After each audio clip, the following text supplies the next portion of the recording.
reverence and respect. There's something maybe strangely invigorating, I think, about the hot weather and the humidity. For a while, one might consider being sane and heading for the hills to escape it. And I'm looking at a couple of people that do that regularly.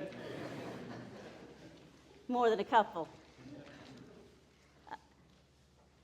Or we might decide to head outside, not to tackle the heat or humidity, but rather to embrace it all. There's just something about being outside, isn't there, in this kind of steamy weather. I found myself last evening just not coming inside till dark. There were things to do in the yard. It's just a wonderful feeling. There's nothing like a summer evening for that sort of thing.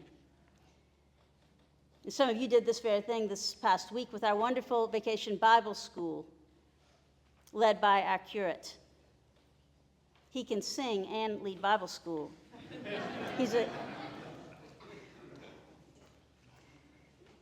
Many of you have opportunities to head out doing this or that later this week on the actual date of the 4th of July. And certainly hot dogs and hamburgers right after this service. In the Episcopal Church, Independence Day is a major feast of the church. The readings for the day, also called propers, they were actually adopted by the convention that first met in the year 1785. And the propers were then the collect, and readings were included in the proposed prayer book for the year 1786.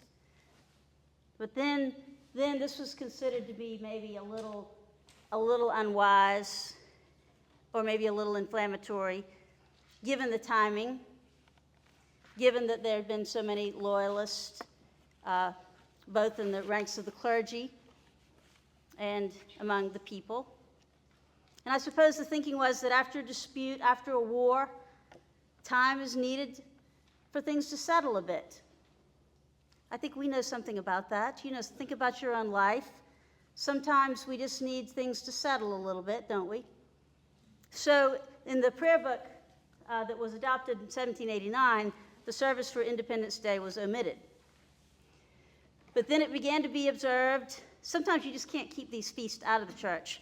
The feast began to be observed occasionally during the 19th century, and it was then included in the 1928 prayer book as a minor observance. It was the 1979 prayer book, the one that's in your pew, that established Independence Day as a major feast.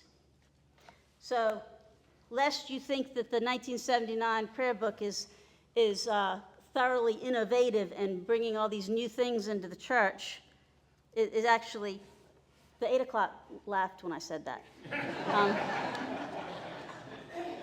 Lest you think it's full of newfangled things, it's not. It's a recovery. But the message for the day, the message for our celebration of independence, it's really quite simple, I think.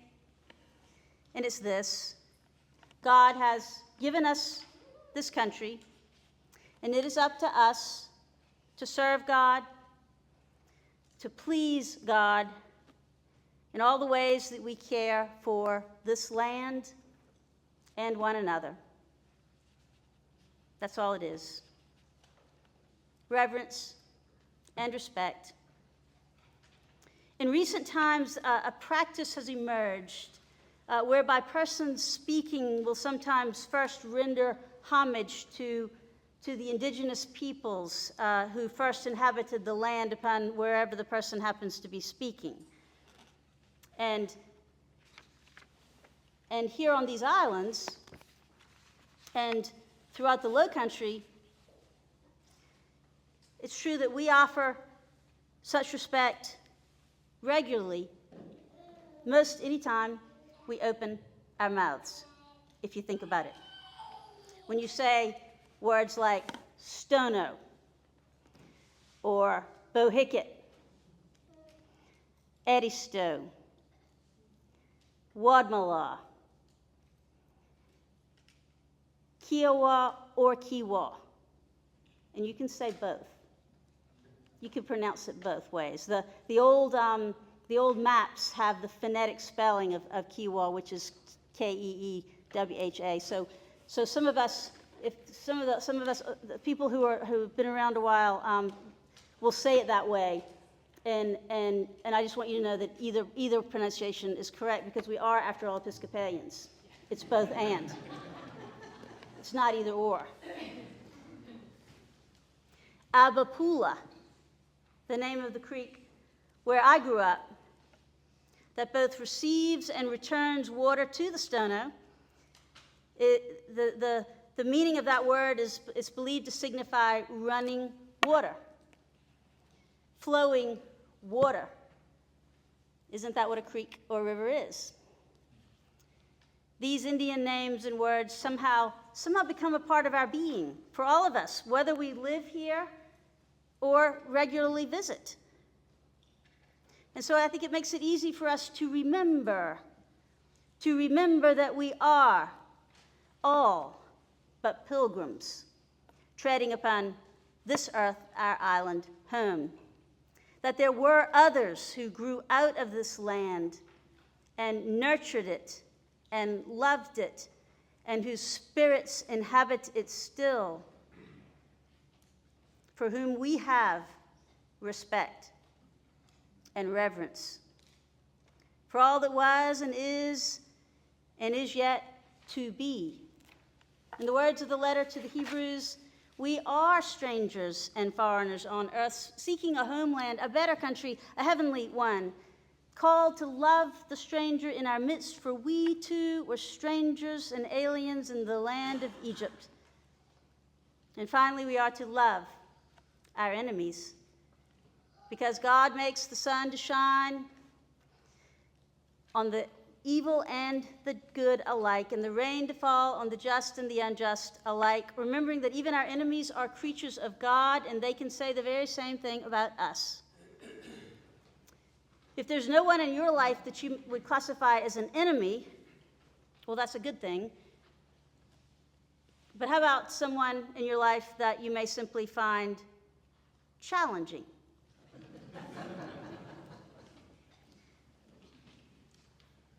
Perhaps an acquaintance, or a coworker, or a classmate, or a family member, perhaps, or that person in traffic that gets upset with you because you're not driving 25 miles over the speed limit on either River Road or Bohicket, because you know about the live oaks that line the road. You have respect and reverence for them, too. How about that? The call is to love, to live as people of faith, to set out realizing that we are always making, in a sense, a new home wherever we are. A new community is being formed here out of the old, because that's what God's creation always does. It's always being reformed and recreated, always, the people of God. We, as William Pichet de Bose said, are always in the process of becoming. We are always in the process of becoming. Remembering that out of many, we become one. We are many, but one body. That's why it's so important, especially at a large service. We tend to have 2 chalices that we use for a service this size, but you'll only see one chalice, 1 cup on the altar during the prayer of consecration, because symbols matter to us. 1 bread, 1 cup, 1 body. Reverence and respect. We set our hearts on the higher gifts. faith, hope, and love. And the greatest is love. Amen.